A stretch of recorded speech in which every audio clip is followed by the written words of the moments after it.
पार्थ पवार जमीन व्यवहार प्रकरणी प्राथमिक चौकशीचे आदेश, अनियमितता आढळल्यास कडक कारवाई होणार। मुख्यमंत्री फडणवीसांकडून स्पष्ट, तहसीलदार दुय्यम निबंधकांचं तात्काळ निलंबन। वाह, या पार्थ पवारांचेच वडील काल परवा म्हटले, 2 वेळा म्हटले, शेतकऱ्यांनो फुकट मागायचं नाही। दादासाहेब, आता आम्ही तुमच्या पोराला भिकारी म्हणलं तर चालेल का? कारण तुम्ही शेतकऱ्याला देताना सारखा फुकटचा फुकटचा फुकटचा उल्लेख करता। बरं, एकदा करत नाही सारखाच करतात म्हणून विचारलं मी।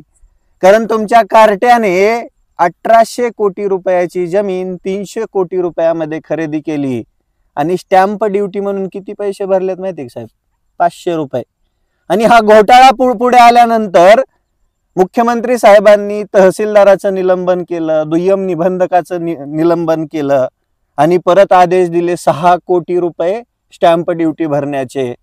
पण मला एक गोष्ट सांगा साहेब, याच्यामध्ये स्टॅम्प ड्यूटी एवढ्या फास्ट माफ कस काय झाली?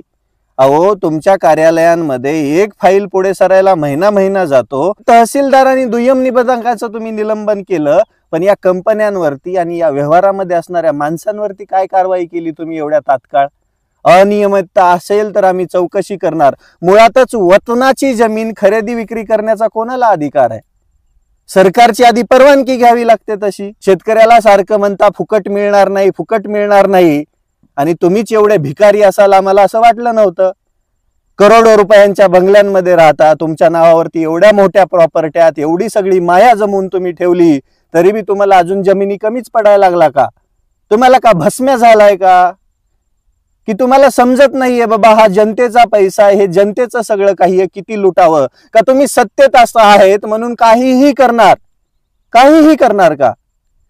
अरे, 500 रुपयाच्या स्टॅम्प ड्यूटी मध्ये 1800 कोटी रुपयाचा व्यवहार कसा होऊ शकतो? आणि त्या 1800 कोटी रुपयाची जमीन तुम्ही 300 करोड रुपयामध्ये खरेदी कशी करू शकता?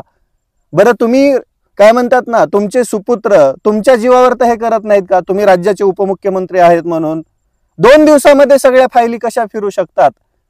आणि याच्यामध्ये भिकारी कोण झालं सांगा ना आम्हाला। तुम्ही आमच्या शेतकऱ्यांची सारखी थट्टा करता। तुम्ही शेतकऱ्याला हेच पाहिजे, तेच पाहिजे, सारखं फुकटच पाहिजे। पण एक गोष्ट घ्या साहेब लक्षात, या महाराष्ट्रामध्ये राजकारण्यांना भस्म्या झालाय आणि राजकारण्यांनी एवढं भिकारी कोणच नाहीये। आम्ही शेतकरी स्वाभिमानाने या शेतामध्ये राबून कमवून खातो। फक्त आमच्यावर आसमानी सुलतानी संकट कोसळतात म्हणून आम्ही काय म्हणतात ना, माफी मागतो। माफी देऊच नका, मुक्ती करा आमची, आमच्या शेतमालाला चांगला भाव द्या। पण एक गोष्ट तर नक्की लक्षात आली की राज्यकर्त्याने एवढं, राजकारण्याने एवढं भिकारी कोणच नाहीये।